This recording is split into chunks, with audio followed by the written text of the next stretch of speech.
Okay, hello everybody. Today is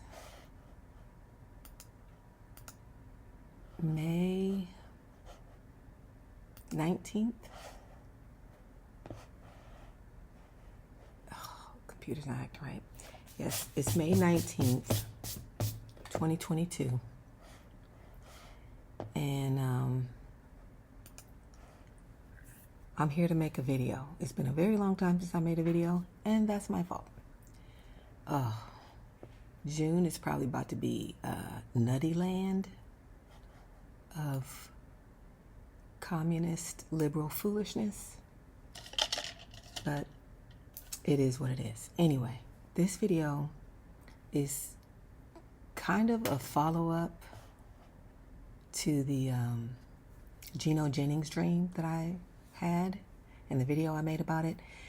And like I said, there were a lot of kind of concepts that really became clear to me in that dream, of things that I realized that the Lord has been trying to get me to understand for years. And they all became, or those concepts at least, became crystallized for me in that dream.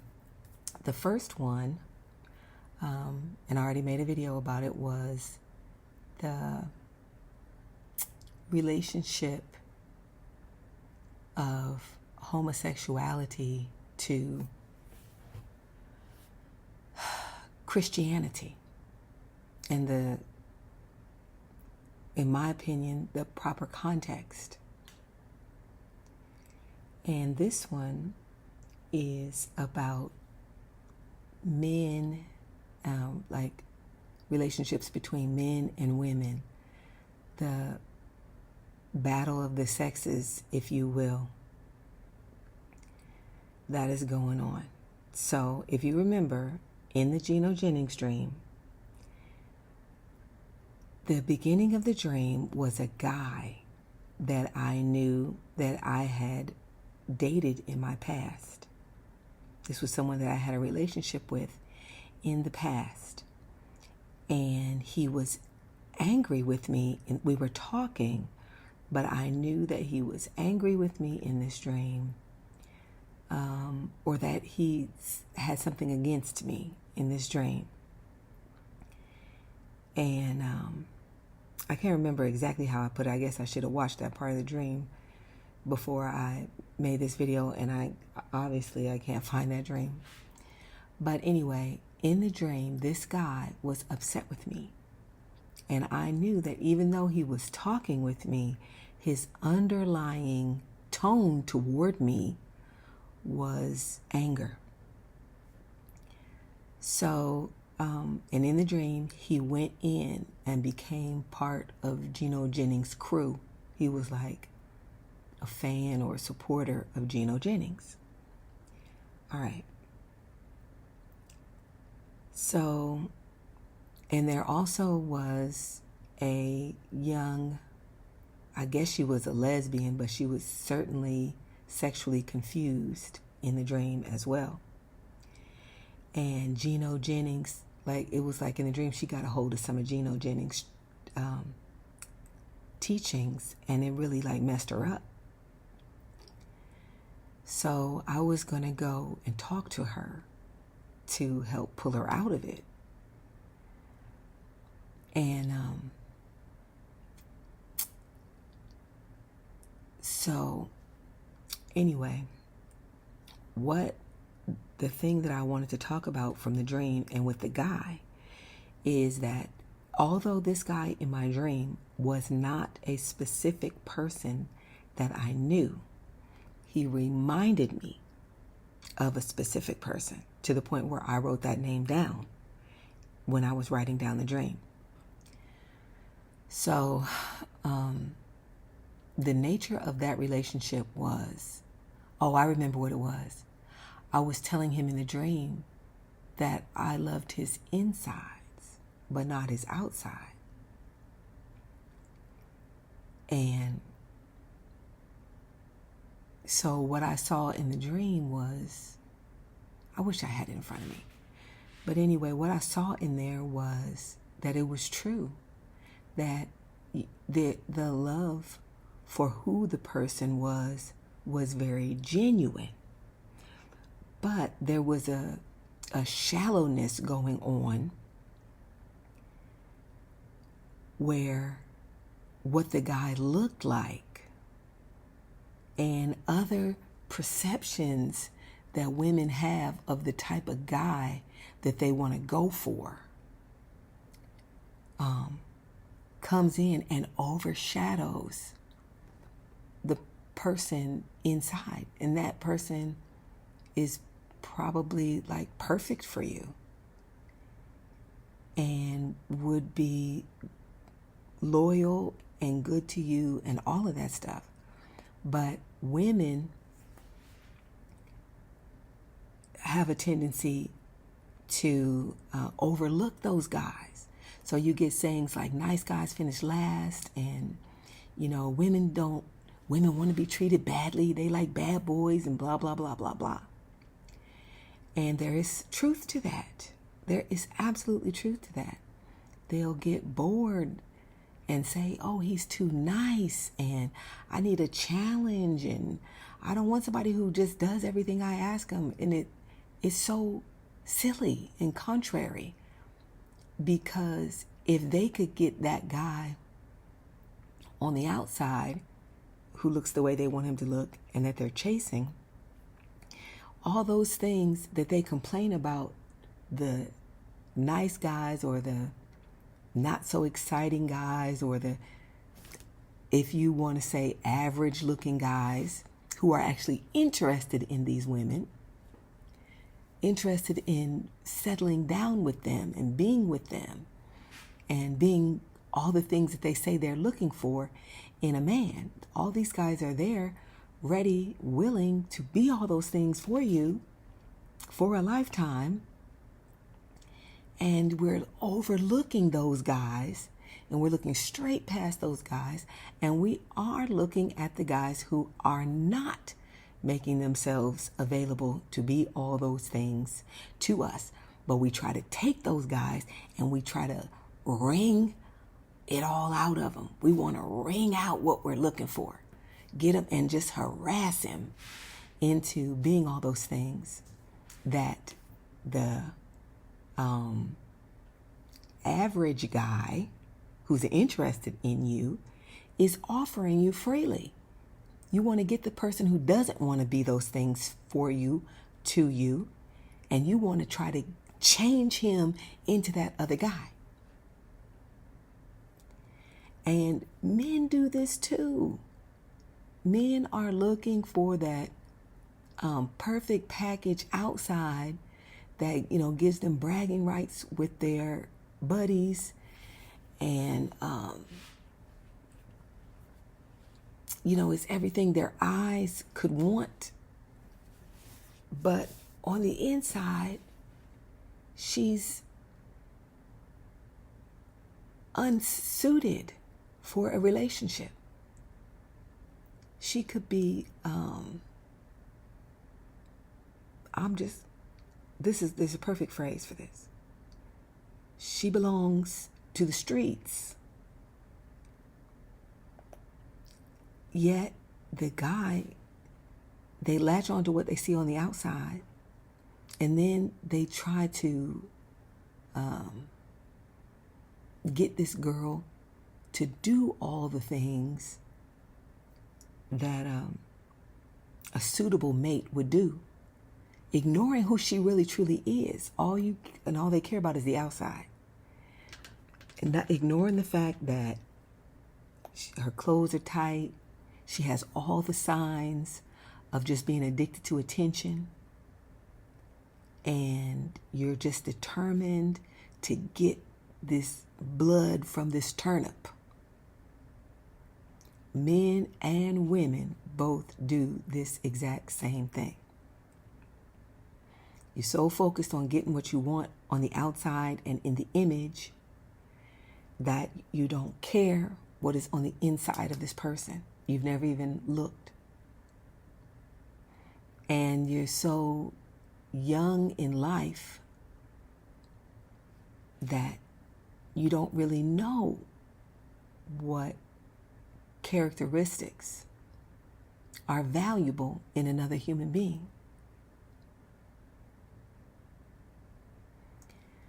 So men and women both do this. And because our society broke down before our generation,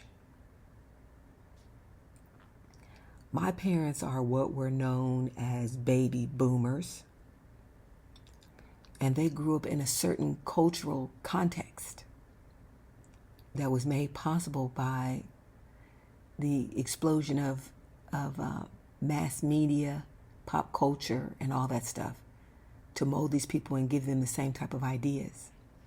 Crooked ideas that really were destroying Christian society in America, that were certainly destroying the family, and now it has gotten down as destroying all of us on an individual level. So our parents didn't even know what to be telling us to look for in a human being, in another human being, because they'd already lost their way. They were divorcing, not getting along, not even getting married in the beginning. And then you move down to a generation below me, and so many people don't even know who their parents are, don't even know who their fathers are. So there was absolutely no relationship between the people who created the children. So not coming from a stable family ourselves, being children of divorce and children born out of wedlock, then our parents weren't equipped to tell us these are the characteristics that you want to look for in a mate. These are characteristics that I have developed in myself, and this is a parent talking. These are the characteristics that I developed in myself and that your father worked on as well. And when these things began to come together, our relationship was smooth, and it began to smooth out. Things like unconditional respect, and just knowing the importance of marriage, and that it needs to be permanent, because the people that you create when you get married are permanent people. The people that you create when you're having one-night stands and 3-month relationship after 3-month relationship, those human beings are permanent. And even when they leave the face of the earth, their souls are perpetual and eternal. And given that that is true, shouldn't creating them and creating an environment for them to grow up in, shouldn't it just be more than just an afterthought? Shouldn't it be more than just something you got from romantic notions of watching television? Shouldn't it be a time-honored, well-tested, God-given system of perpetuating humankind? And it should not be experiments of one-liners and slogans. Love is love, and kids would rather have happy parents than married parents, and all kinds of nonsense based on nothing, based on something that somebody just made up, versus the 6,000-year history of marriage that God made. And to do his thing his way instead of making up our own things with all of these disastrous results and broken pieces that cannot be put back together. The destruction of society is now permanent. There's nothing left to do but clean up the mess. And God is going to have to do that and start all over with the people who will follow his way and believe him. So anyway, So that's what I want to talk about. The people, when they ignore the inside of people who they are considering for possible mates, and character development is something that has dropped off the face of the earth when it comes to relationships and raising children and everything else.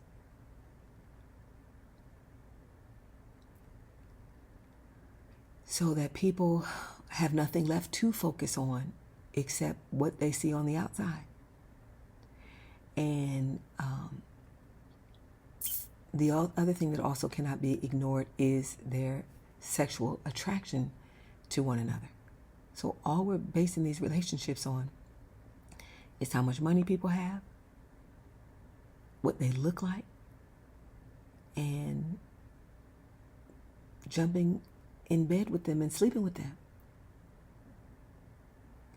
When there's so much more. And as a matter of fact, all that stuff could be considered irrelevant.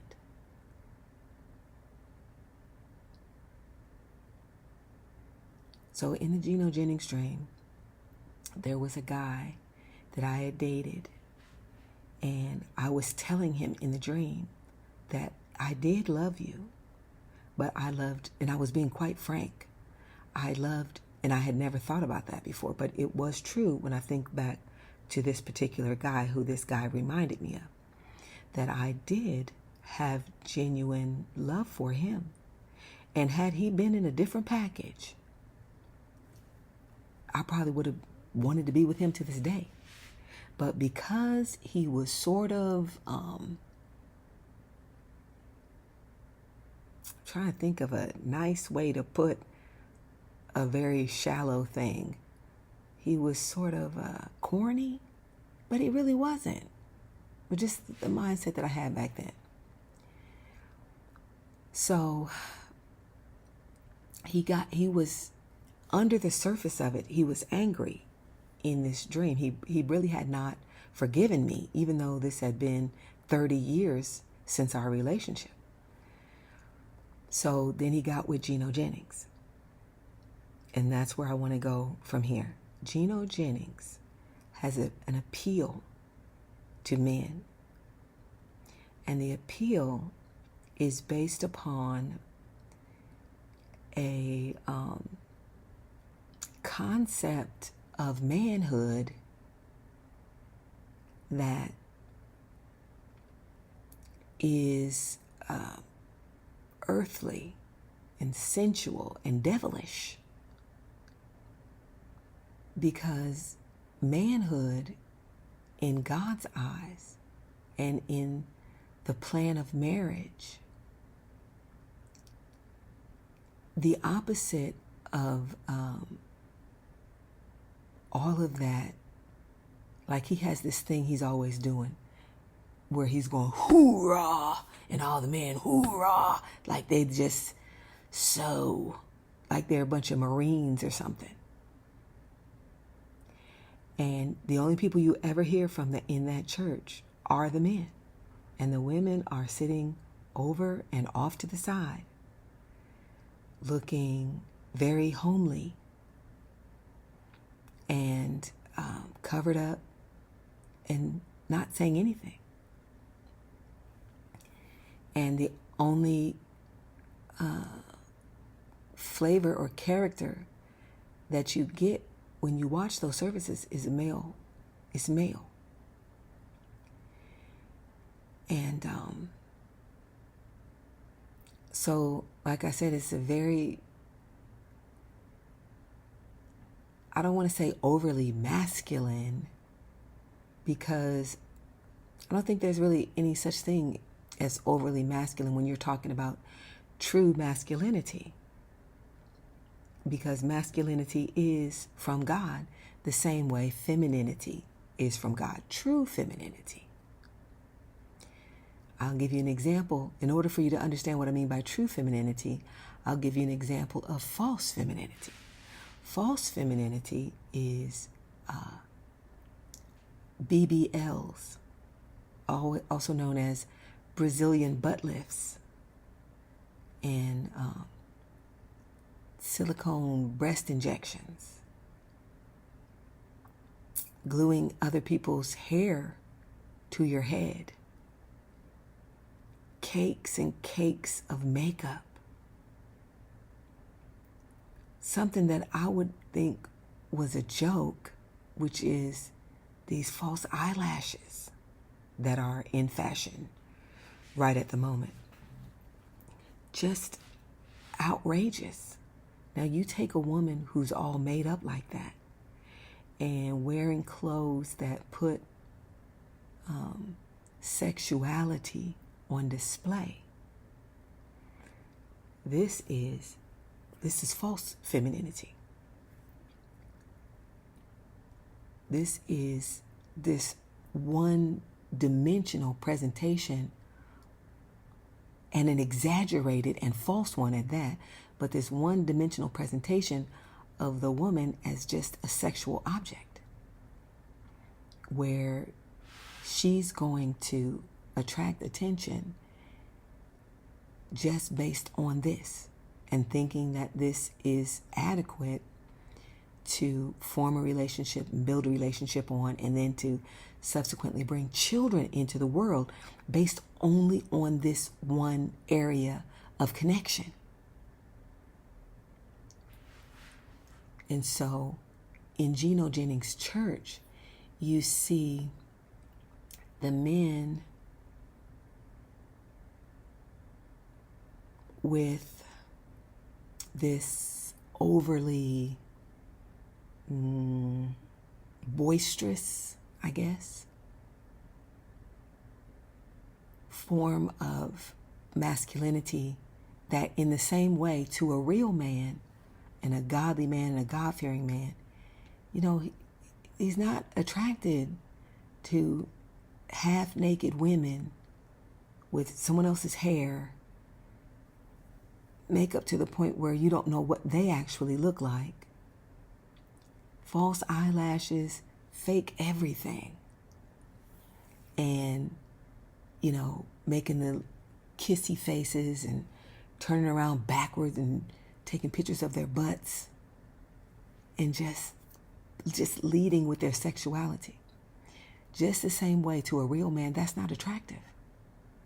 You want to marry, have a companionship with a whole person, not someone who is obsessed with imitating celebrities and just pornography and whatever else, wherever else,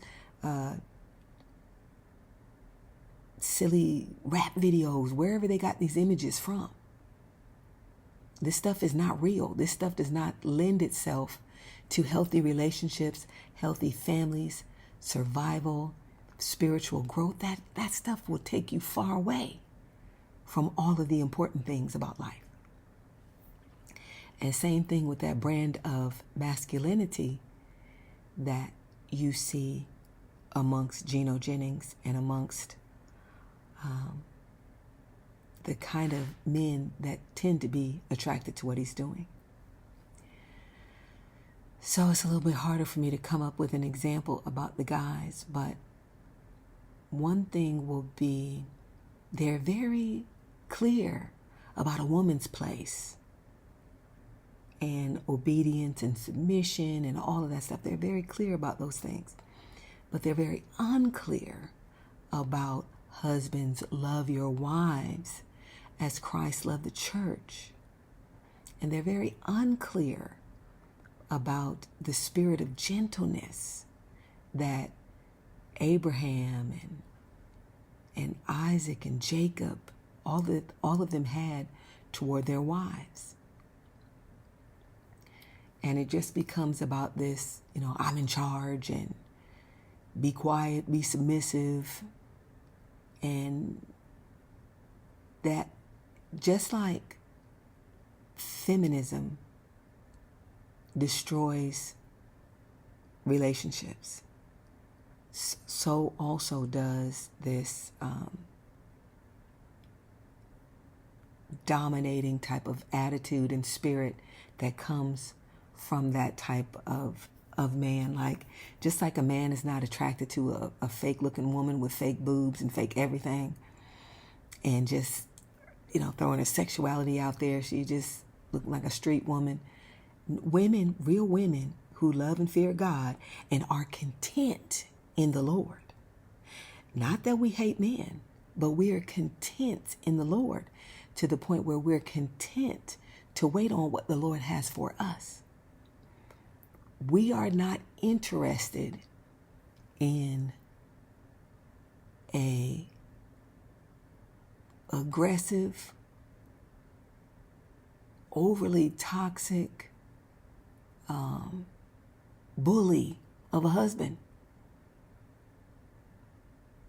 And that's about as plain as I can put it. That's not attractive. So you got these men going around talking about alpha males and beta males. And how women are attracted to alpha males. And they treat beta males bad. And then that's what I was talking about. Like, and it is true. Back in our younger, unsaved, silly days, we did overlook those nice guys. We did overlook those guys who thought about your feelings and who looked for opportunities to make you happy. And we went after the guys that were uninterested in us, or just only slightly interested in us, or just entertaining themselves with us. And we worked hard at getting and gaining and trying to keep their attention, and ignored the guys that were beating down our doors. So these guys that are all sought after, whether it be because they were handsome, big, aggressive, whatever, they have an abundance of women coming after them. And then these other guys, the nice guys, who don't have that flair or whatever silly thing it is we're looking for, these guys are, getting left in the dust by all the women chasing these few guys, and then these other guys trying to just get in where they fit in and pick up the crumbs. And it's led to that truth that is what we do. That is what we as human beings do. We do not go for what is good for us. We go for what is unattainable, and then that makes it more of a challenge, and that's what we're trying to do. So these few sought after men are setting a standard that these other guys are trying to look to. And they got these other guys labeled as, oh, you're beta men. You got to try to be an alpha man. That's what women want. But that's what women want. That's what the women who you wouldn't even want to be with want. So while you're busy trying to make yourself into something, she's chasing something that isn't even real. And now you're trying to make yourself into something that's not real. And women are doing the same thing. Since they see the men turning their heads for all these video vixens and all these plastic surgery created people, makeup and hair that was flown from overseas, from a third world country, off the person's head that it was cut off of and glued onto their hair. And because we see these images on magazines and on television, and you see men, those things turning men's heads, you see men leaving outside of their relationships to go and have flings with these women. And then the young ladies are trying to imitate that.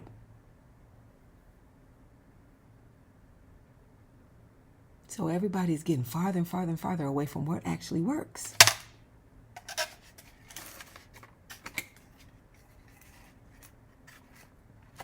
And then you can't convince the young women that that's not what men really want. Because men are sleeping with those girls. And in the meantime, even a lot of those men are waiting on an actual real woman with real character, real principles and values and standards and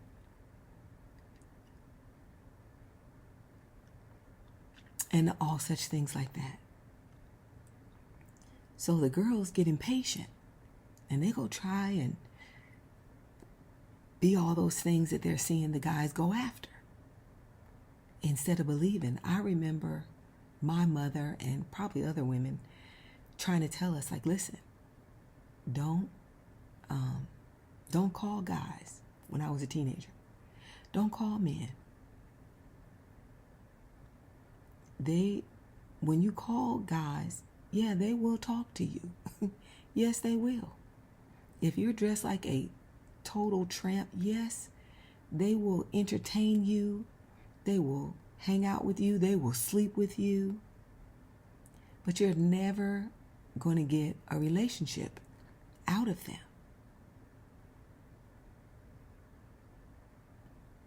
You're never going to get what it is you're looking for chasing after men.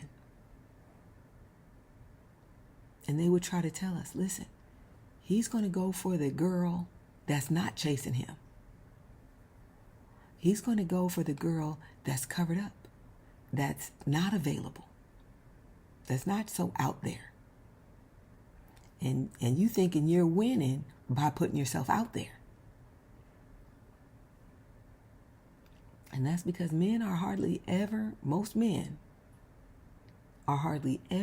going to say no to some woman who's just giving herself away. They're not going to say no. But do not mistake that for genuine interest. And same thing, and that just leaves the women just chasing. And then the poor guys that are actually interested in these women are just waiting around. And the reason why these women are not turning back and looking at the guys that are actually looking at them is because they take the fact that these men will sleep with them, these alpha guys, alpha males that will actually sleep with them while they're chasing the woman that they really want. They're taking that as hope of a relationship. They're taking that as, well, he's really interested, but he's afraid of his emotions, or he's a commitment phobe, and all kind of nonsense that they have in their head why this guy's not interested in them. And the fact is, it's the same shallow reasons why you don't want the guys that are interested in you, because you got your eyes on something bigger. So they'll string those women along. Then those women are unavailable for the guys that are actually interested in them. So we're chasing what's not real and ignoring what's real and right in our face. And by the time you get old enough and things start to shake out, then you realize, well, dang, those guys that I was interested in, man, they had no character. They were, all out in the streets. They were all in every woman's face. They weren't even worth having. They're liars. They weren't loyal. They tell you what you want to hear, string you along, never be honest with you because they want to keep you in the pocket.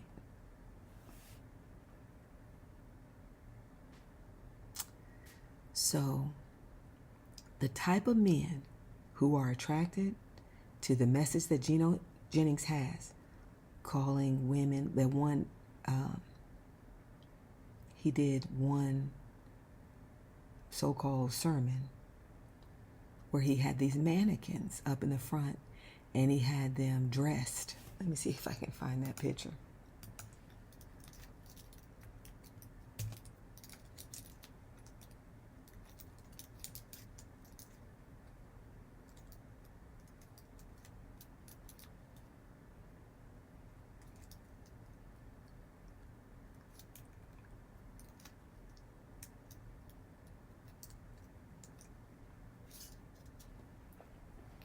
Let me see if I can find this.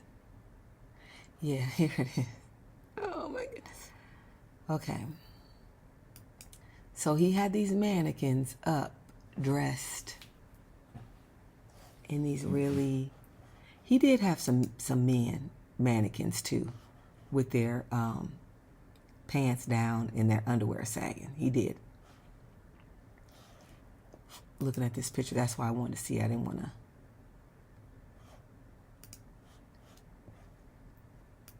So he did have one guy mannequin there with his pants down under his buttocks, showing his underwear.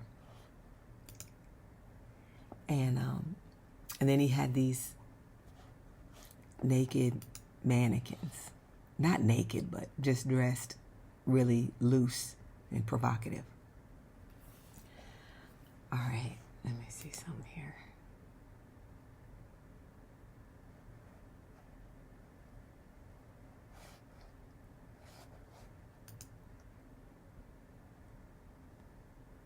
All right. So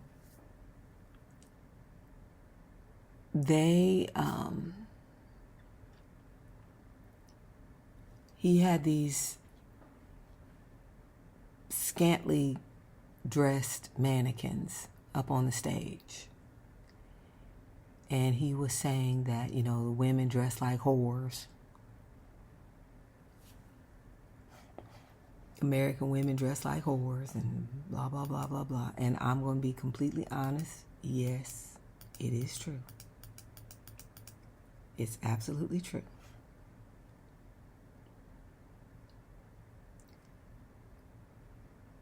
And people loved it. Okay, this is what he said. Lips all red and fake hair.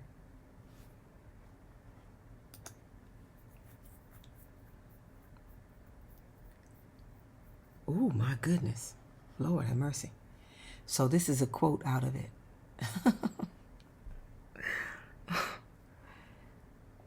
This is some kind of article called News One. It says, Philadelphia pastor calls women with lips all red and fake hair nothing but an organ-playing hoe. All right. Now, so it says, imagine you are a woman who's had a rough week. It's Sunday and you decide to get dressed up for church. You put on some red lipstick and decide to wear a wig. Maybe because of the hellish work week, you didn't have time to get your hair done, or maybe you couldn't afford the salon that week. Or maybe you just really like your wig, feeling confident about yourself, looking forward to the love of Christ. You hear vile, judgmental, and misogynistic rants from a so-called pastor who is preaching with hate. Now, the thing about the devil is that he is the author of confusion. He likes to just throw everything all in a mishmash together where you don't know what's true and what's not. You got the little truth mixed in with the lies and all that stuff. Is there an element of misogynism, which is hating women, with Gino Jennings? Yes. Yes, there is. Saying you're looking forward to the love of Christ. So what's mixed in with that? Yes, Christ loves us. He loves us enough to tell us the truth. And we need to hear the truth. We need to hear the truth. There is a way to dress.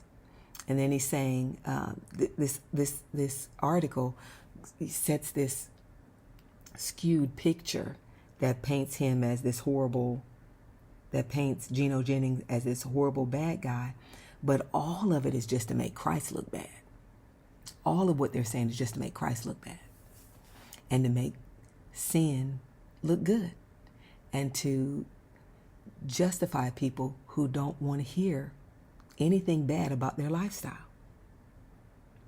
Now, the way he went about it is going to turn a lot of people off that would have normally been able to been reached if you approach them with love. And if you don't have your preconceived ideas about women, which I guarantee you Gino Jennings does, and a lot of the men who follow him. So, first of all, the Bible says that, let me see if I can find it.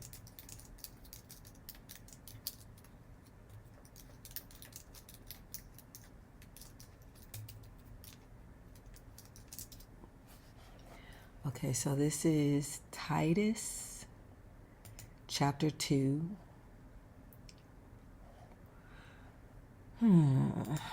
Titus chapter 2, verse 1. Titus chapter 2, verse 1. It says, "But speak thou the things which become sound doctrine." Modest apparel is sound doctrine. Yes, it is. Number 2, verse 2. "That the aged men be sober, grave, temperate, sound in faith, in charity, in patience." Verse 3, "The aged women likewise, that they be in behavior as becometh holiness, not false accusers, not given to much wine, teachers of good things." So I suffer not a woman to teach. Well, who's she teaching? And this is the same Paul who wrote that. So we need to get context for everything that Paul said. Verse 4 says that they may teach the younger women. So if he suffers not a woman to teach, who is he suffering a woman not to teach?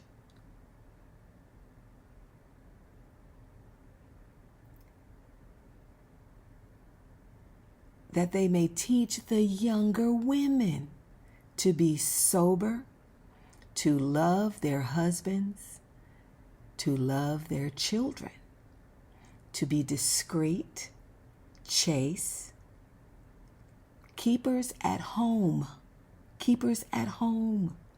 So when you're talking about that woman who came in from a long day of work,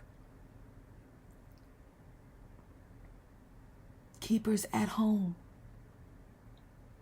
You will not build a sound society, which is why I say this thing is broken and will never be fixed.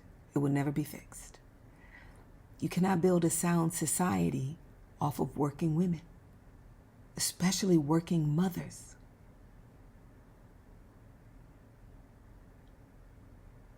Which is why we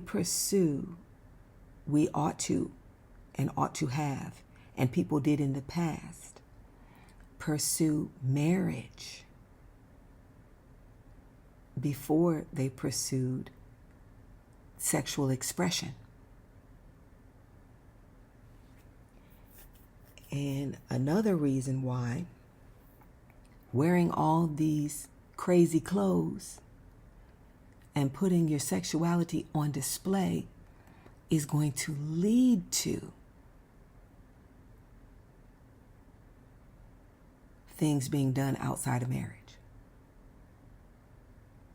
And being dressed in modest apparel and not working on develop your sexual game and your sexual appeal, but developing the character on the inside, which is going to allow you to be a productive member of your marriage, instead of a woman who takes her hands and tears her house down, or a man who troubles his own house and inherits the wind. That, oh, I'm the boss, I'm the man, what I say goes, and all that stuff. That's a man who's going to inherit the wind. I'm not saying that you're not in charge of your house. I'm not saying that your wife and your children should absolutely be subject to your authority, your God-given authority in Christ. But I'm going to tell you the number one step that you ought to take to make sure that happens. is marry a woman who already believes that before you marry her. Not trying to get the cutest thing out there you can find and then try to convince her later that you're in charge. That's not going to work. It's never, ever going to work. Your recourse when your wife disrespects you, doesn't honor you, doesn't reverence you, does not obey you, is not on board with anything you're doing, she's tearing you down, your recourse is nothing but prayer. Which is why the disciples said to Jesus, well, Lord, if it's true that a man is stuck with his wife, when Jesus told them that whoever puts away his wife and marries another is committing adultery. And they said, Lord, if that's the case with the man and his wife, it's good not to marry. Because they understood how out of pocket your wife can get when you pick the wrong one. And you don't get to 5-10 years later realize that I chose the wrong woman and switch her out. Because now you know better what to look for. No, you can't do it. So that those single years and those times when parents are raising the children was a time to show them by example how you behave in a marriage. To teach them the importance of entering into a marriage before you become sexually active or before you actually start having children. To know that that character has to be developed before we enter into these things. And then once you have worked on your character and you're entertaining a spouse, you're looking for those characteristics in that person, godly characteristics. Not most of the time, but you want those things to be pretty well perfected in that person. And at least knowing that they know that these things are right and they're working on it, because we are working on ourselves.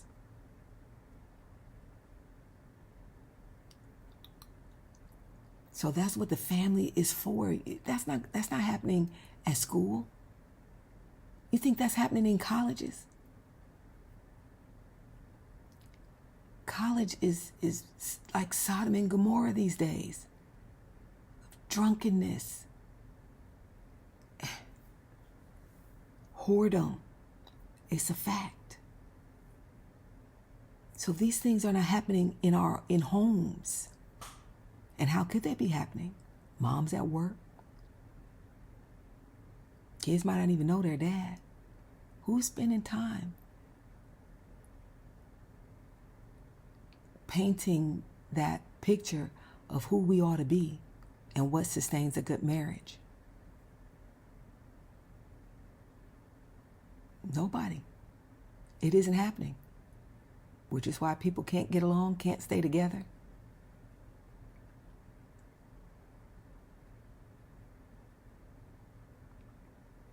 And these girls think that they can get their backside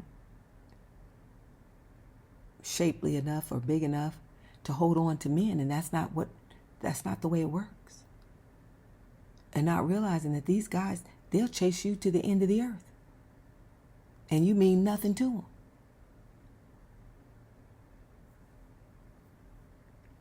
And guys to understand that these girls, they'll let you take them out to dinner. They'll let you buy them stuff. They'll spend time with you when that guy they really want to be with and who's chasing, that alpha male who they're chasing, is unavailable. They'll spend all kind of time with you. And then they'll drop you like a bad habit as soon as that person who they're really interested in comes around. And that's all it is. When people go ghost, male or female, that's what it is. They're just passing time with you. And you can't understand why. Well, we spent all summer together. You were something to do. It doesn't matter how nice you are to her. Same thing with women who are chasing men.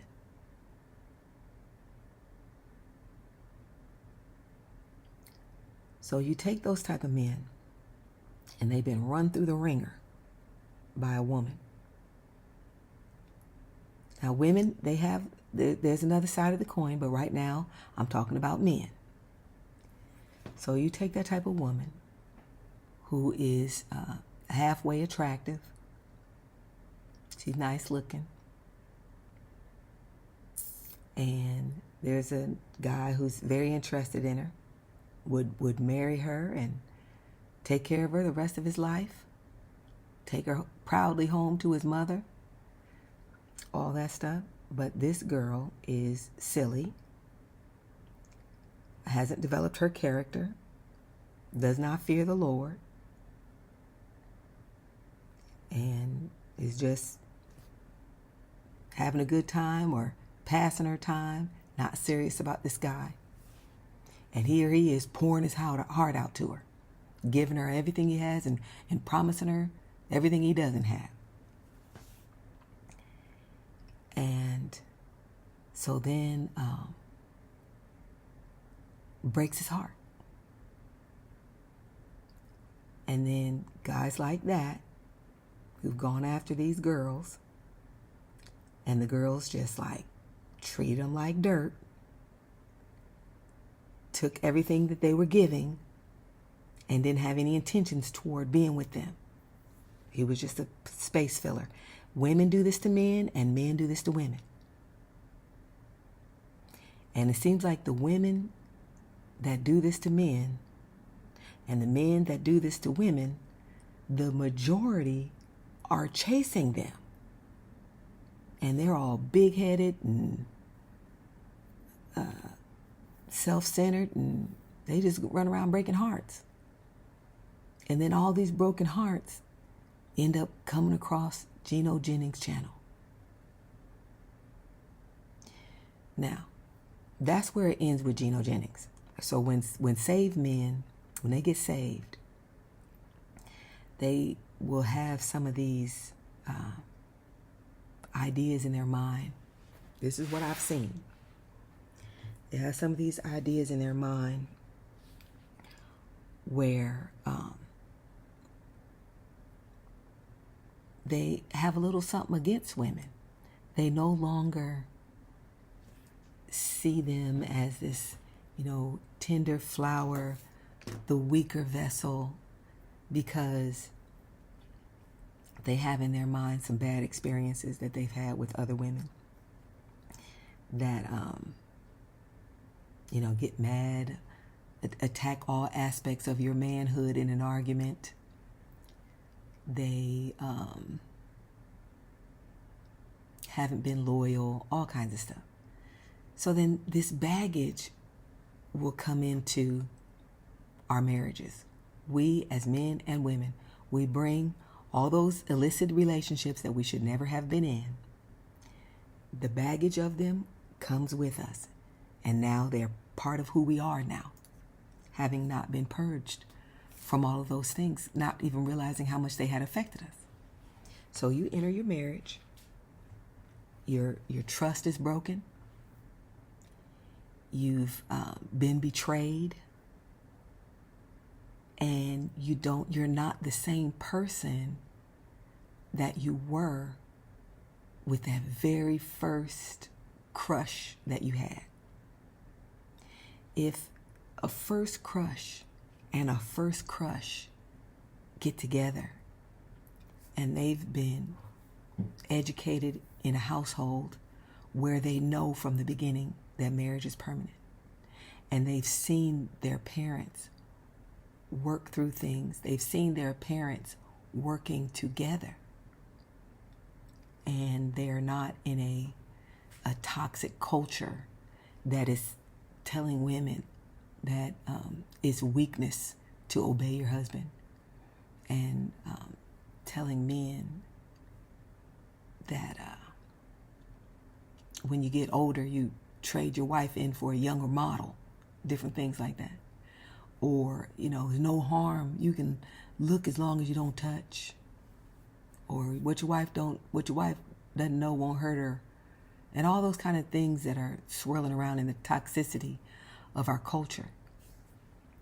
But if you X all those things out, and children have been raised the way they're supposed to be raised in an environment that does not support cheating, pornography, and saying all these things are okay.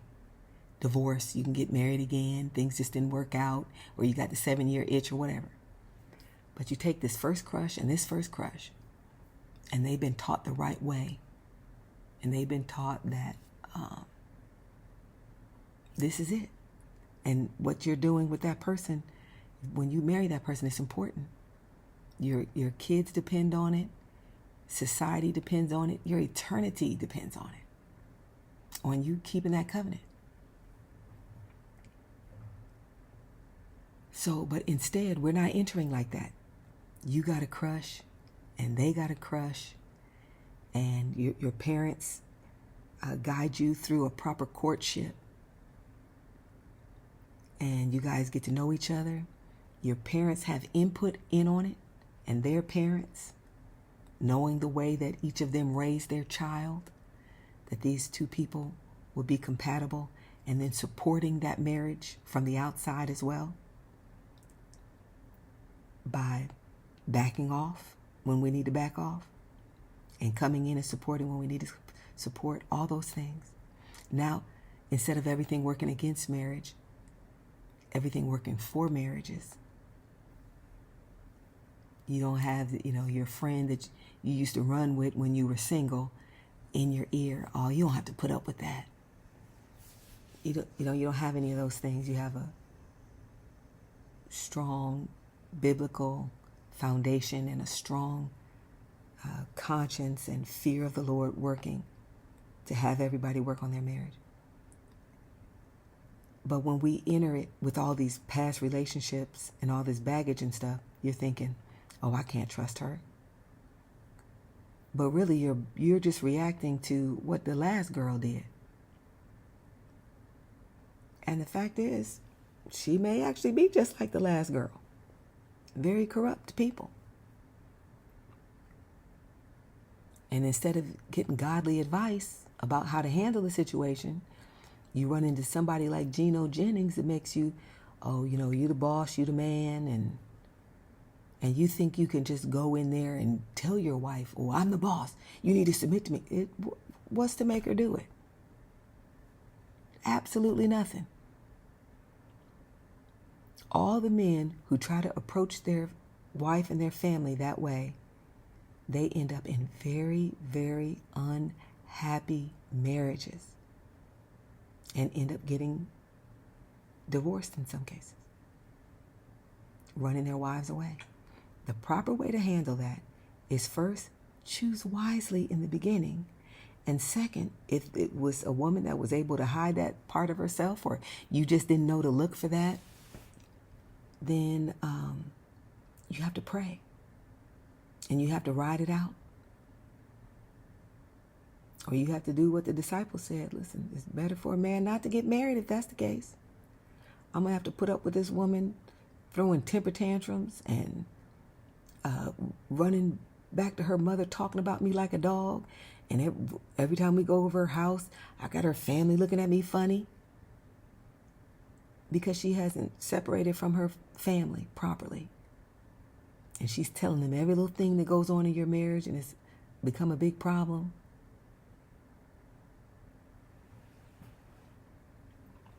Or you got a way that you want things to go, and she doesn't respect your wishes. She doesn't respect anything that you've said. You have a certain way you want things to go with the kids. She disagrees. She argues with you, and that's just the end of it. What are you going to do? Put her in marriage jail? There's nothing you can do.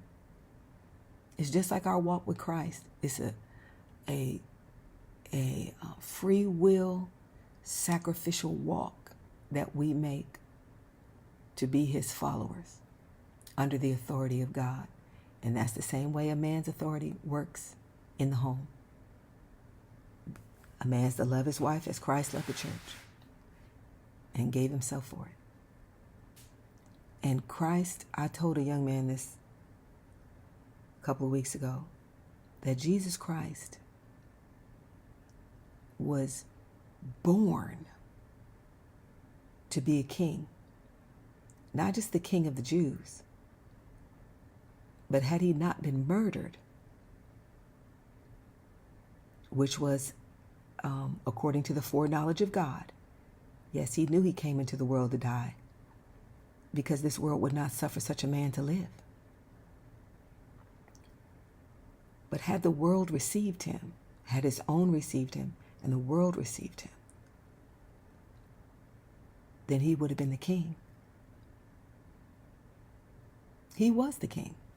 Even though he wasn't received, he was the king. He was the king of the Jews. But look how they treated the king.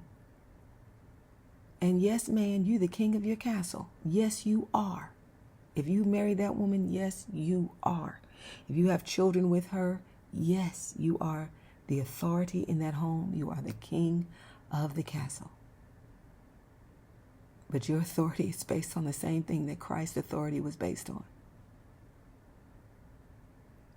And it will be unenforceable in this lifetime. Unenforceable. The only one who enforces it is God the Father, who will recompense the deeds of your wife to her in due time. Same thing with you women.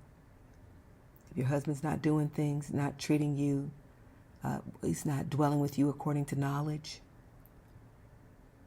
he's in loving, he's holding things against you, got unforgiveness in his heart, bitterness, the love is gone, and he refuses to not harden his heart against you, there's nothing you can do. You can yell and scream and talk about him to all your friends and do all that ungodly stuff that's going to make God take his hands off the pitcher. Or you can approach it on your knees the way the Lord says to. You can love when you're being mistreated. And you can pray it through. Pray it through. And God, he settles every score. But if we attempt to do it ourselves, he'll back off. He'll back off. And then y'all just be two people duking it out here on the earth, only to go to hell in the final analysis and ruining your kids in the process. So that brings me to a man back in early February. I went on a drive. My brother, he drove me out of town. He drove a trip. It lasted about a 3-hour drive. And my brother was driving. So we had a chance. We were talking and all that stuff. A snowstorm, February. And he showed me a video of a man named Kevin Samuels. And this guy was, he showed me a video, and the video was called You're Average at Best. So he tells this girl, she calls up, he has like a call-in live show, a YouTube channel. I had never heard of this guy. You guys probably, maybe some of you have never heard of him either. And he died recently. I think he died within like the last couple of weeks. So my brother's playing this thing. Now, mind you, my brother's a man of God. But he's been through a tough marriage. He had been through a tough marriage. And this guy and all the stuff that this guy has to say appealed to him. Because like I said, you take a nice guy and beat him all up, and that anger and resentment can build up into his heart to where he's open to messages like this. They start believing that nice guys finish last. I need to just be an alpha male. And the same thing has happened to women. When they're showing their heart to someone and it doesn't work out, then they decide, oh, well, I'm not going to be loyal anymore. I'm just going to go be a whore. It seems like that's the direction that women have gone now. Well, he's going to cheat on me. I'm going to go cheat too. What? That's crazy. So the battle of the sexes is a deception. Male and female are meant to work together. And you can either go too far this way or you could go too far that way. It doesn't matter. It doesn't matter.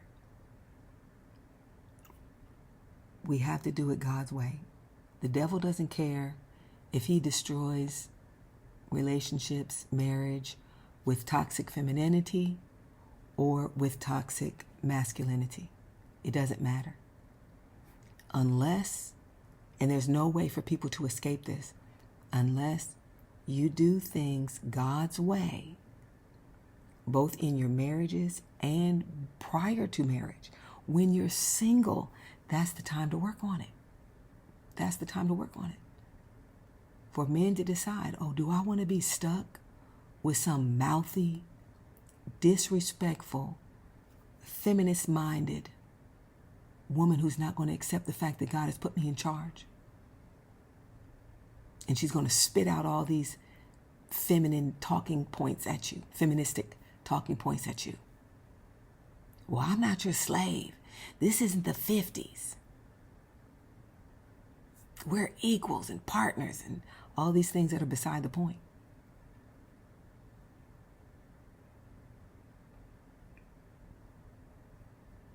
Is that when you're single, that's the time for you to decide, is this really something I want to do? Knowing that that's a possibility. Knowing that you could end up with a woman like that. Most likely you will, because most women are like that.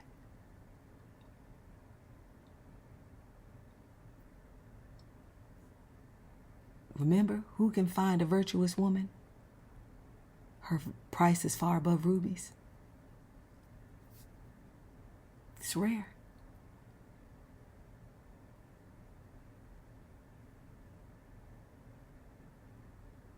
And so for these women, same thing, they're all in a rush and everybody wants a man and want to get married. And first thing when they start going to a church, first thing they want to do is get married. I was the exact same way. Not realizing most people are on the broad road. Even though they're inside churches, they're on the broad road. You're going to end up with a man who's going to, most likely, this is what you're going to end up with. A guy that when you're not looking, look what he's looking at. He's going to have porn on his phone. He's going to still have his exes in his little black book. That's mostly what you're going to get. So during that time when you're single, that's a time to work on your own character. To make sure you really are, if you're a woman, make sure you really are that rare gem. That you really do understand that when the Bible says that she obeys her husband in everything, she obeys her husband in everything. Especially, even the stuff you don't agree with. Especially the stuff that you don't agree with. That's the time for obedience when you don't agree. That's when it just has to flip and be someone's way. And God has chosen that it should be the man's way. That he's in charge. And if that sounds grievous to you, then marriage is not for you. Not on the narrow road. That wide road where they can define what their marriages are, where it can be between any number of people, any sex, any combination of sexes of people. It can be for any duration. It can be temporary. And it can be an open marriage. Now on the broad road, but a biblical marriage, very specific things. And you prepare yourself in prayer and obedience to Christ, and it'll make you more prepared to be a submissive wife if you've been a submissive follower of Christ. And a man, if he's been submissive to the Lord and submitted himself, not my will, Lord, thy will be done. If he has done all that, he will understand his authority. He will not use his authority to oppress his wife and not consider her feelings, because he understands what it is like.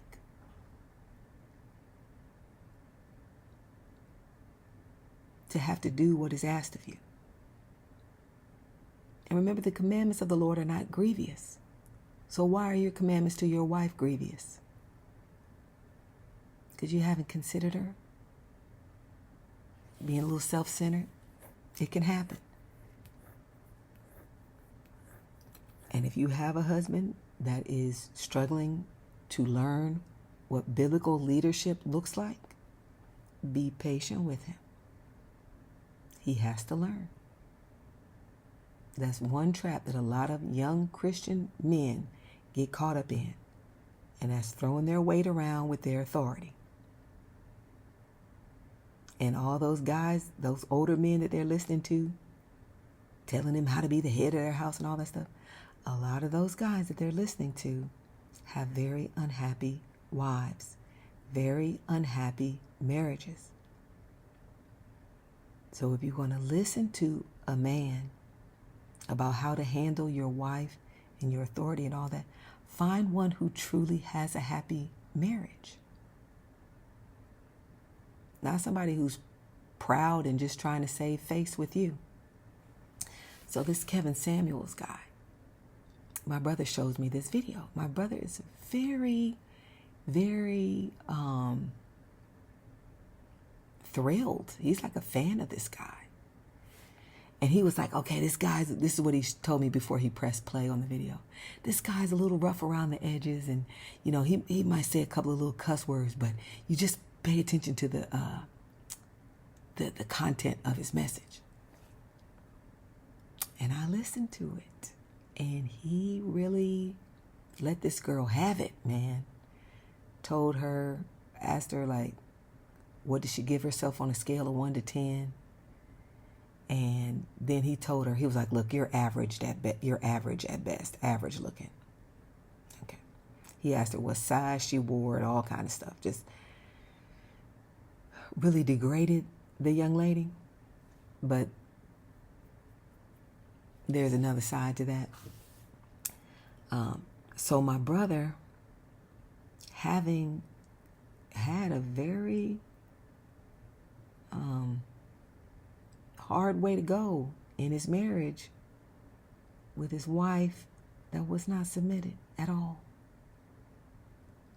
And like I said, these men grow very resentful of that after a while, and they become susceptible to the message of men like Kevin Samuels.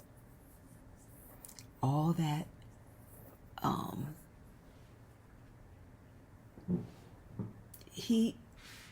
Kevin Samuels for these men was and his death hasn't stopped any of it. He will probably spread more. His message will probably spread more now that he's dead than when he was alive. Because he is like the perfect counterpoint of the devil. Feminism was from the devil. And now anti-feminism is from the devil. It's just like the devil. He causes a problem only to present you with a bad solution.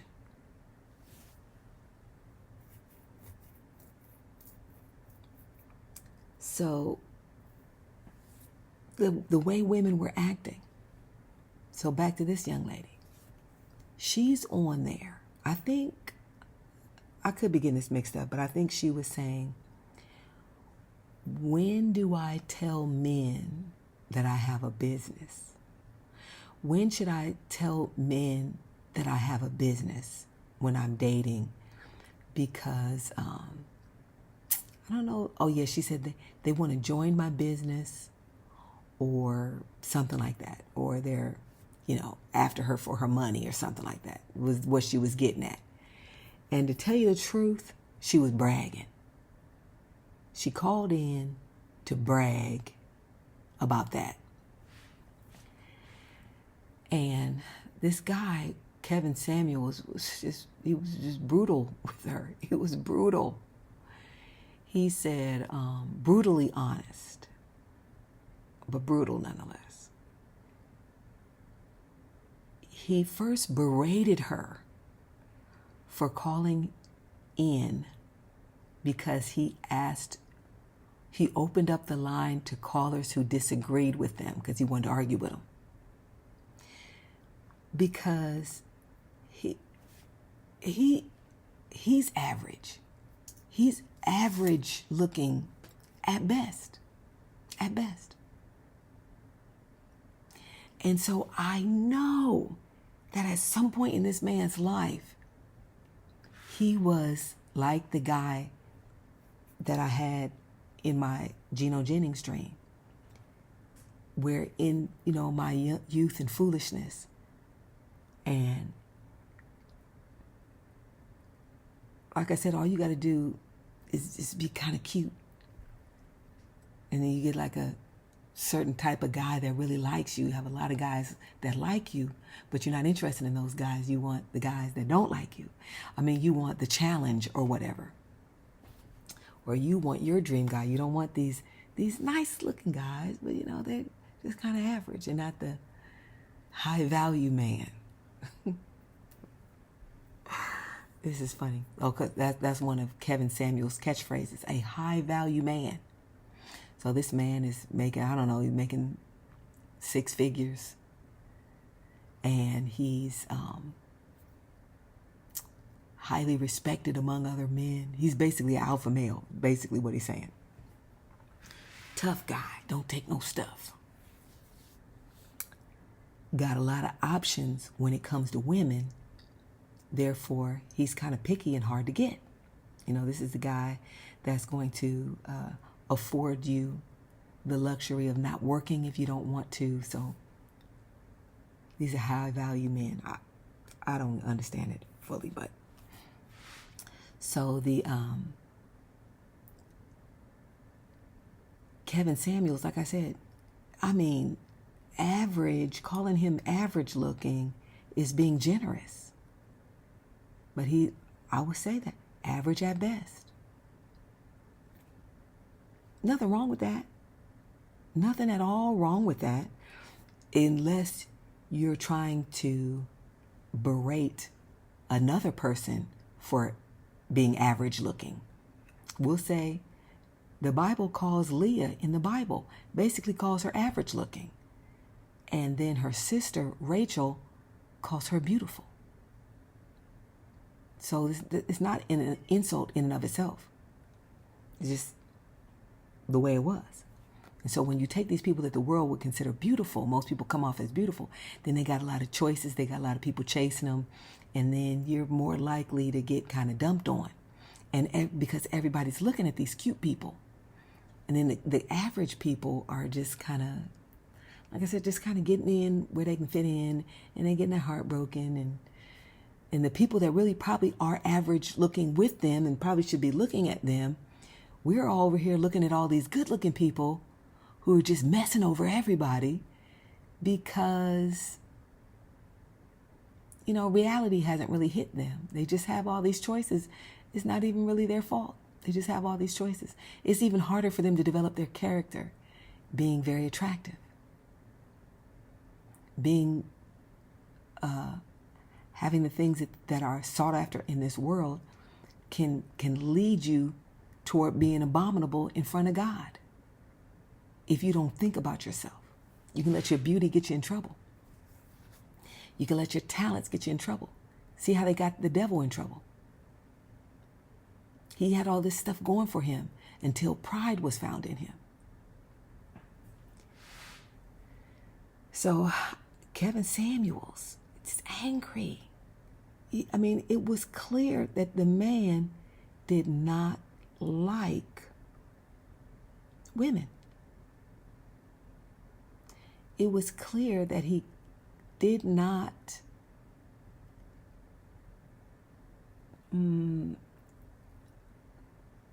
I guess he kind of got jaded by the landscape of women. Very attractive women that men would naturally be attracted to, realizing that they're for the most part, they kind of can get their heads messed up just based on the fact that a lot of men are chasing them. They don't tend to develop a good character, especially without the Bible and good teaching. It's just the way it is. So it's like him and other men, and there's another movement called MGTOW. What is this MGTOW? Men go their own way. That's what it stands for. Men going their own way. Where they have gotten fed up with giving their hearts to women and then getting their hearts stomped on, which is real. It's real, guys. And then having all the double standards of our toxic culture and all the unrealistic, crazy themes going through our culture where women can have it all. She can stay home, or she can raise the kids, or she could have kids and just go out and do whatever she wants. The man, thinking of the man as the head of the household is old-fashioned. All the ideas that really marriage is actually based on are where women want to dress loosely and provocatively, but then they want to choose which men would whistle at them or stare at them or approach them. These are all real things. This is true. You know that when you back in the day had on something short or something tight and you walked out there and some nasty looking old crusty man that you wouldn't touch with a 10-foot pole, not that he was old and that's the problem, but the nasty part. When you passed by him, you felt him undress you with his eyes, and the 7 demons inside of him, you could just see him in his face, and made you feel just filthy and violated. We've all experienced that. Now, if he looks at you with some lust, you're outraged. And if you at work, you want him fired because he had nerve enough to look at you and said you look good. But he couldn't help it the way he said it because he's full of demons and stuff. So you got offended. But the guy that you're actually putting all that stuff on for, if he doesn't notice you, then you're disappointed. So men objecting to all these double standards that the world has given women, all these double standards and options. There was another man, I'm not even going to mention his name because his channel is so vile, like his mouth is so filthy.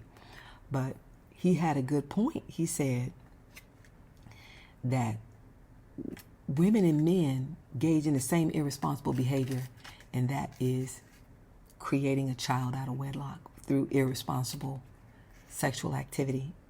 And the woman gets rewarded with food stamps, a check, and free housing. And the man who engaged in the same exact behavior with her, he gets a warrant for his arrest, and he gets slapped with child support for the rest of his life if he ever falls behind, because they'll put fees and stuff on top of it that you'll never get out from under it. So, and it's true.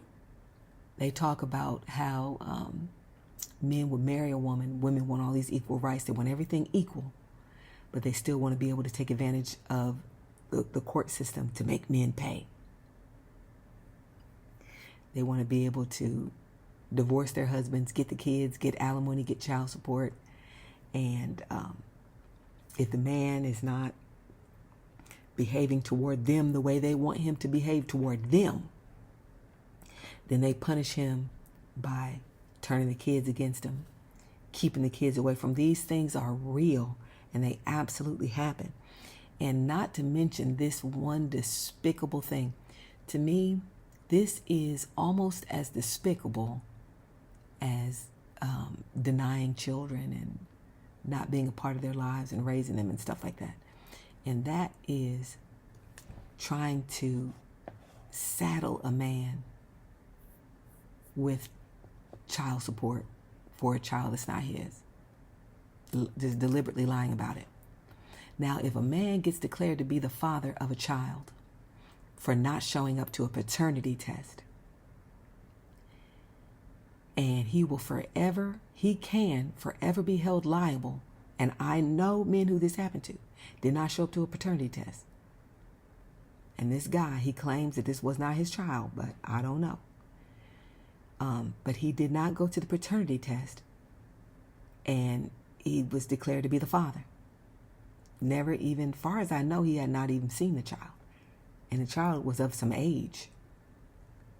And he was paying child support because he said, that's not my kid. I wasn't with her, or whatever his reason was for not believing that he could be the father. But he didn't go, and she had accused him of being the father.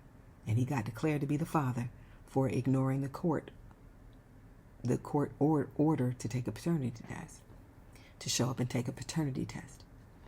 Now, at the same time, there's no penalty whatsoever for a woman who gives a false name or who fails to disclose other men that could be the father.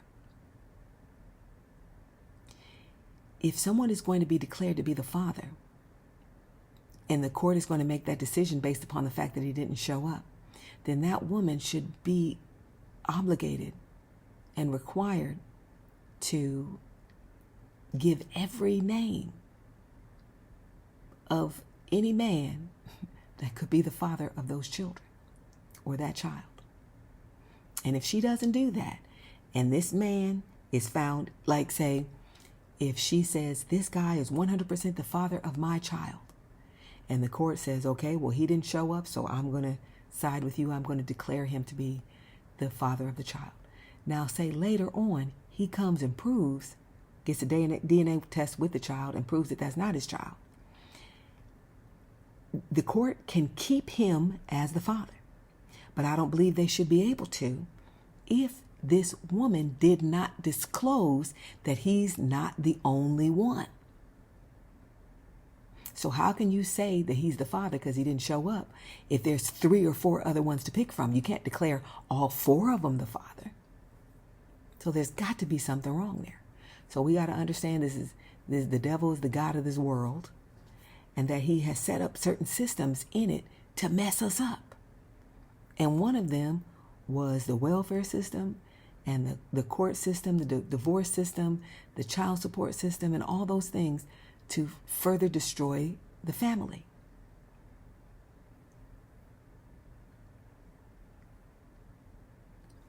So Kevin Samuels and other men like him, they're mourning this man's death. They're mourning his death. And they're mourning his death because he said these things. Because he, for his own reasons, which were devilish reasons, but he gave a voice that they lost, that they didn't have. Because many of them didn't have fathers.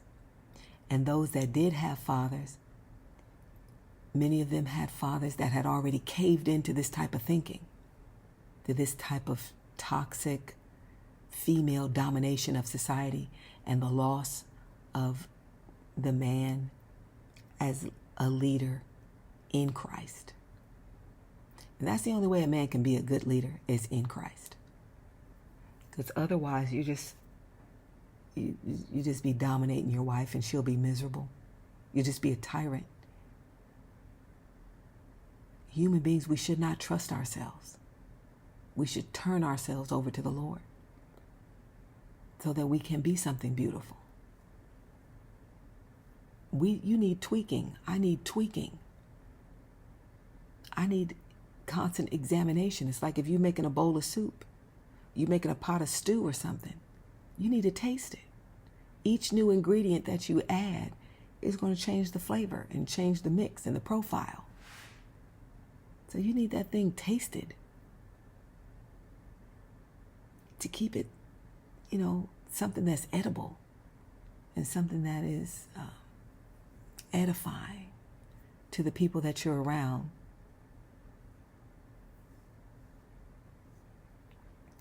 Now, Kevin Samuels, at the same time, he's a very evil man. Very evil man. At the same time, he was telling the truth about certain things. And he was telling the truth. Yes, he was. Like the girl, the average at best girl, he ripped into her, but she left herself open to it. First of all, why are you calling him? Why are you calling this guy? Because you think you're cute, and because you think that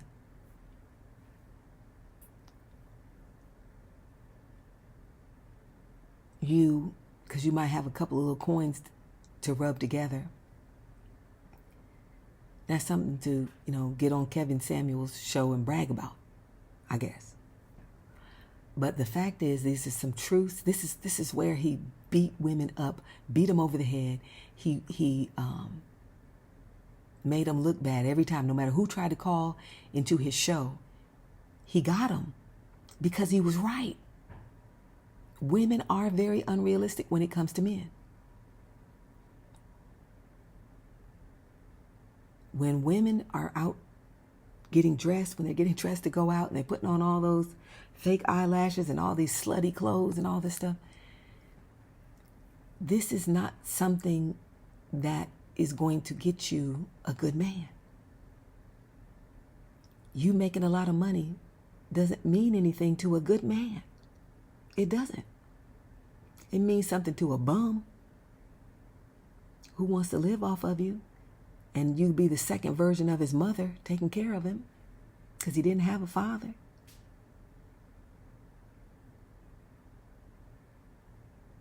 So these women on here thinking that feminism has turned them into men, and then they're wondering why men are not attracted to the masculinity inside these women. So because a true example of God created femininity is so rare, all the women that called into his show, he ripped them to shreds. Because they sound very foolish.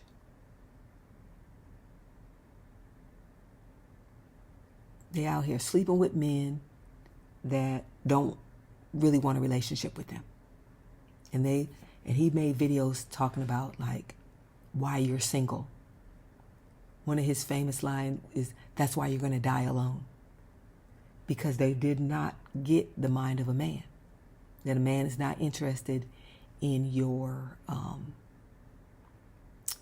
net worth, unless he's just not interested in you, period. Unless he's just using you anyway. But he's telling these women, the men that they are after, like I said, all these alpha men that we're chasing in our foolishness, they are out for the prettiest woman that they can find. And 9 times out of 10, it's not going to be you. It can't be you. It can't be you. There's only so many people that are super gorgeous.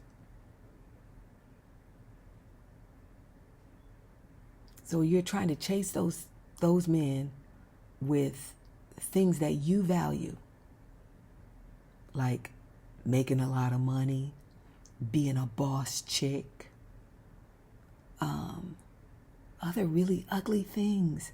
These things are ugly.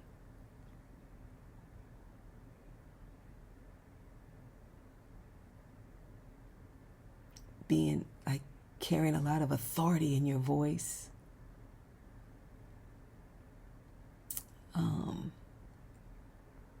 being arrogant because of a high level of education or lofty earthly accomplishments, and having all those things go to your head and thinking that this is something that a man ought to value in you. They don't understand. Those are characteristics of a man. And real men are not attracted to that. They want you for the true aspects of your femininity. The softness, beauty, whatever is beautiful to him. And someone to help him grow into who God intended him to be and who he sees himself bettering himself and inspiring him. Not someone who has their own agenda out in the world. You want to go and start your own business and be a boss, and just in case he leaves you. Okay? Well, there's no trust there. So you can't possibly be his partner because you're hedging your bets against him failing. But someone where he can actually be a king. One unit. You two, male and female, as one unit. Coming together to make a whole. Two whole people coming together to make a whole. Not competing with each other, but just trust. And I think Kevin Samuels gave up on finding that and just was content to satisfy his lower self.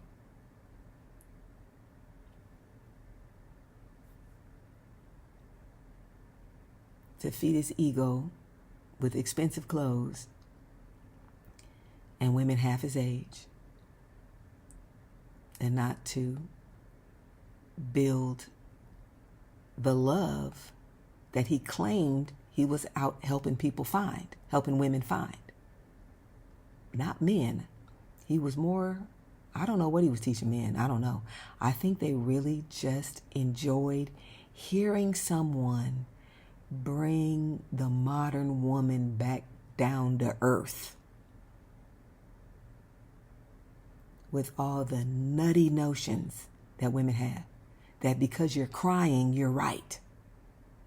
It's because you start crying in the argument doesn't mean you were right. Your husband may be right.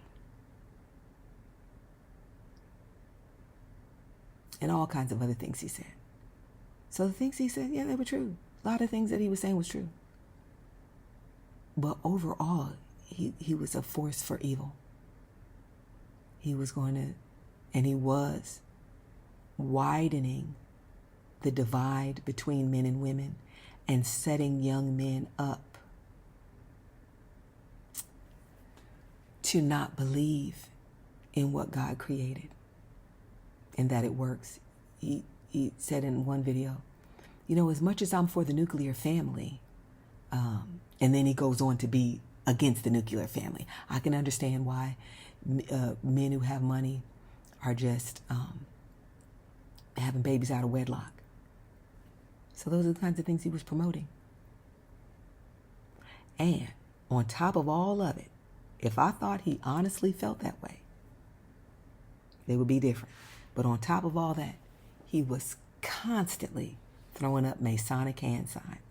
And he was a full-fledged, sold-out Satanist. He sold his soul to the devil for that flash in the pan, not realizing how soon the devil would come to claim him. Not realizing how soon the devil would come to claim him. He was constantly making this sign right here, and it was way out of place. Now, this is something that people can do, but it's a certain way you do it, that you're doing it on purpose. You never see a video that he made where he wasn't doing this. Constantly doing that, always with that 666 hand sign. And it was in very out of place. It wasn't a natural part of his conversation. It was very out of place, very deliberate. So I believe that he was I believe he sold his soul to the devil. And he blew up because of it. And he didn't live long to enjoy it. He didn't live long to enjoy it.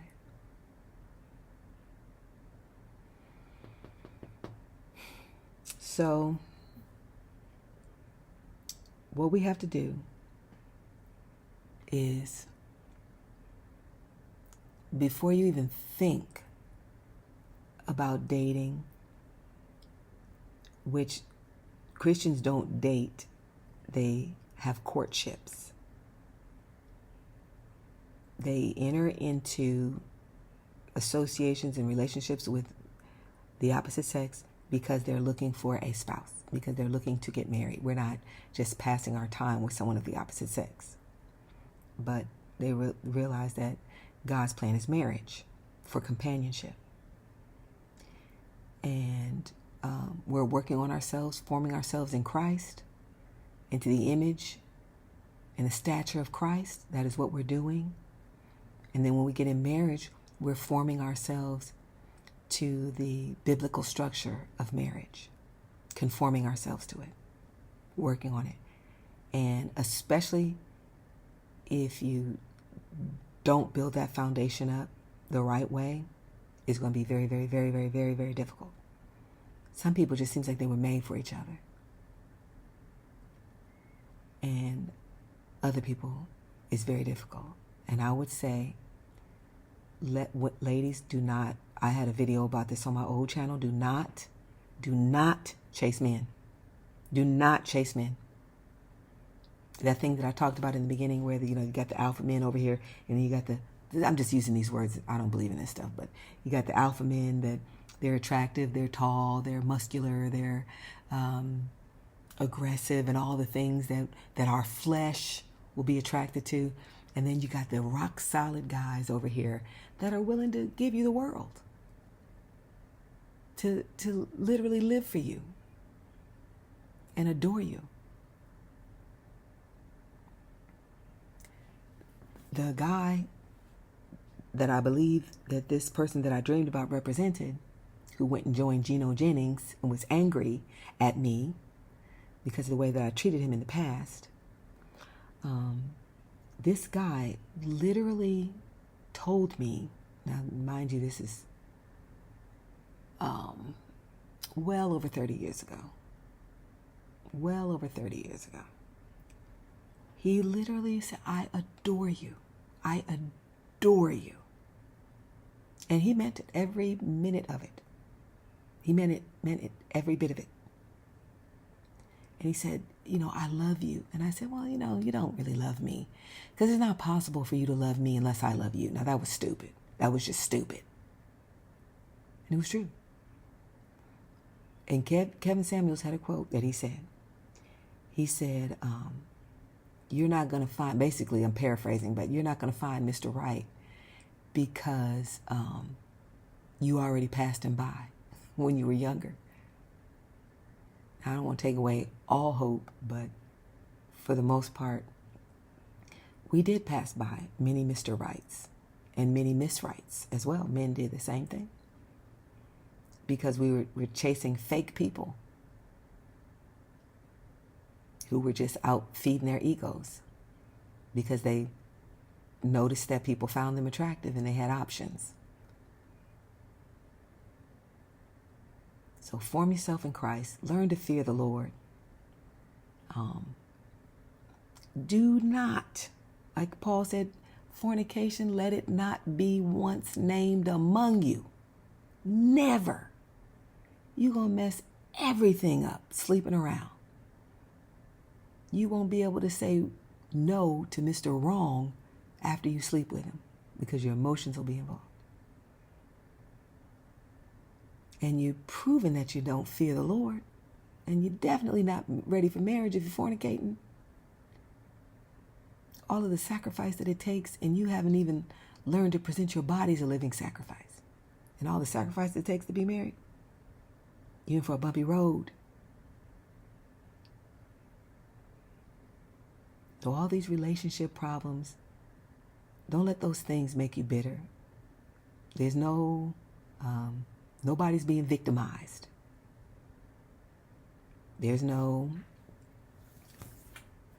Men are not being victimized by femininity. And women are not being victimized by masculinity without their consent. Without their consent. And what I mean by that is seek first the kingdom of heaven and all its righteousness. And do not marry unless you hear from the Lord.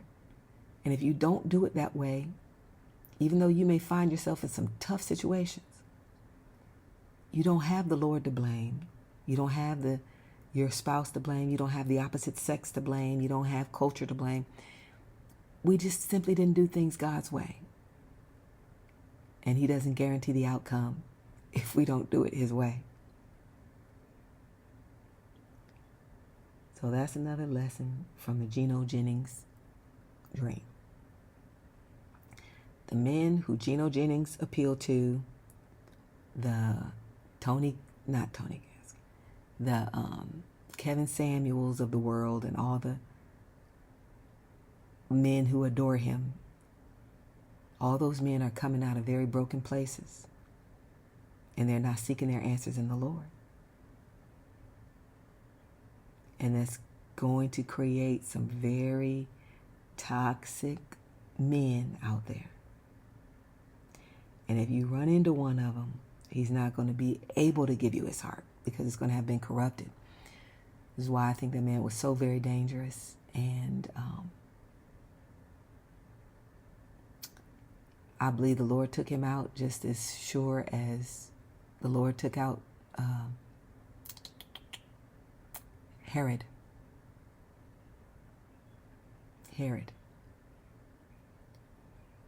So he died, I guess it's been a couple of weeks ago. And he died having a one-night stand. I don't know if the girl was an escort. But he died just like that. Just like that.